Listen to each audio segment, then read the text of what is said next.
আসলে মায়া আমার সবার প্রতি আছে, কিন্তু কিসমত আমার সঙ্গে 90 আমি যখন দেশে ফিরি তারপরে ছায়ার মতো কাজ করেছে।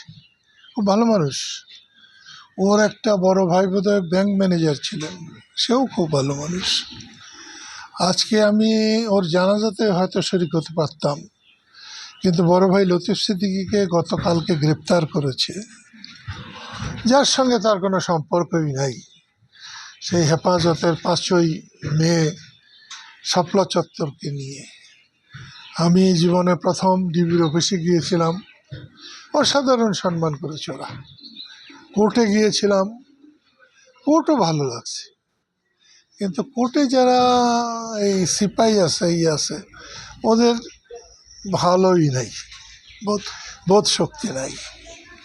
তা আমি এসেছি, আমাকে আল্লাহ তৌফিক দিয়েছেন যে যেদিন ওকে দাফন করা হয়েছে, কবরস্থ করা হয়েছে, সেই দিন তার কবরে উপস্থিত হওয়ার আল্লাহর কাছে প্রার্থনা করি আমি একজন মুসলমান হিসেবে, যে মানুষ ভুল ত্রুটি করে, কিসমতও হয়তো কিছু করেছে, কিন্তু মানুষের জন্য সেবাও করার চেষ্টা করেছে।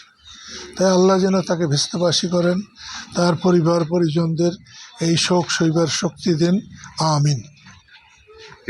আপনার বড় ভাই গ্রেফতার করা হয়েছে, এই ব্যাপারটা কতটুকু যৌক্তিক মনে করছেন? আর জামিনের ব্যাপারে আপনারা কি প্রত্যাশা করছেন বা কি আশা করছেন?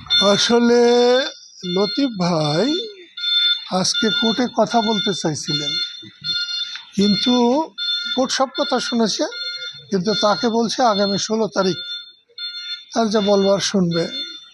সেখানে একটা কথা সেখানে উনি বলেছেন, এর সঙ্গে আমার কোনো সম্পর্ক নাই।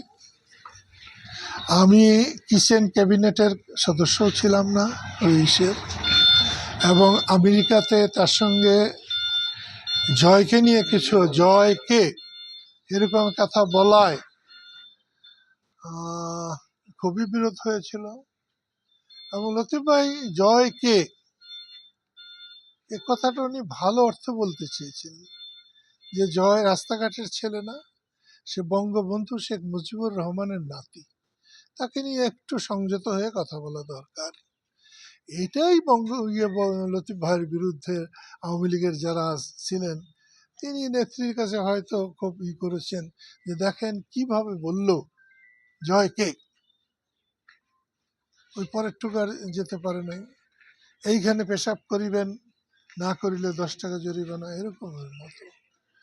আমরা তার জামিনের জন্যও চেষ্টা করব, এবং যা হবার হবে।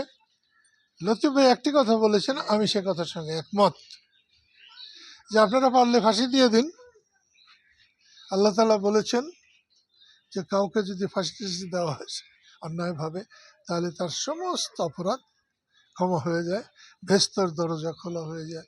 আমরা এইভাবেই না হয় ভেস্তের দরজা খোলা পেলাম।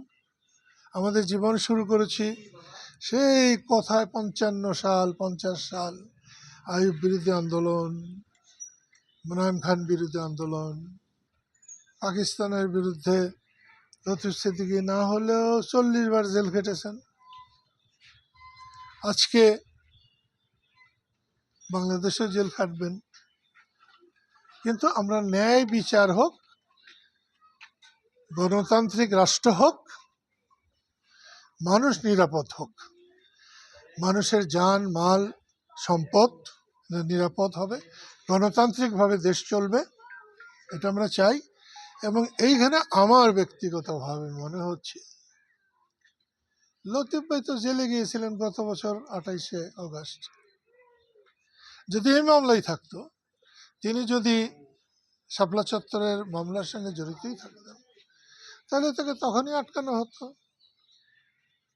এটা আমার কাছে মনে হয় এই সরকারকেও দুর্বল করার জন্যে একটা পরিকল্পনা হতেও পারে, এটা আমার মধ্যে সন্দেহ হচ্ছে। এবং আমি এটা নিয়ে আজকের থেকেই খোঁজ খবর করা শুরু করছি অনেকের সঙ্গে। আপনাদের অনেক ধন্যবাদ কষ্ট করে আসার জন্যে।